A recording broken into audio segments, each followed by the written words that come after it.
Po e filloj me zotri Veliun, sot po ati edhe një takim së Kurtit Abgjikut, takimi i tretë, ndonë se nuk po bëhet e ditur nëse është marrë vesh diçka në lidhje me konstituimin e institucioneve të reja, por megjithatë ka një qëndrim të qartë nga LDK e cila synon postin e presidentit. Si shihni ju këto zhvillime? Po e para, unë mendoj se është gjë pozitive që të paktën po ka takime dhe po shpresohet që në të ardhmen do të kemi arritjen e një marrëveshje mes të subjekteve politike apo ndërtimin e një koalicioni i cili do të mundësonte krijimin e institucioneve të Kosovës, edhe pse ne të gjithë jemi të vetëdijshëm se Lidhja Demokratike e Kosovës ka 18 vota të cilat në një farë mënyrë nuk e kanë besën se janë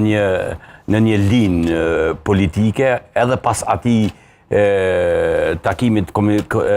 partisë, pra që u vendos që të vazhdohet me Kuvendit jashtëzakonshëm. Kuvendit jashtëzakonshëm me Lumir Abdixhikun, dhe në anën tjetër lëvizjave të vendosje, pra së bashku me Lidhjen Demokratike nuk e kanë mundësinë si vetëm këto dy subjekte të zgjedhin presidentin. Pra, ndërsa sa i përket krijimit të qeverisë dhe konstituimit të kuvendit, lëvizjave të vendosje ka mundësinë edhe vetëm me minoritetet dhe me partnerët e saj politik të krijoj institucionet mirë, por këtu do të ishte gjë e mirë që të arrihet një marrëveshje e cila do të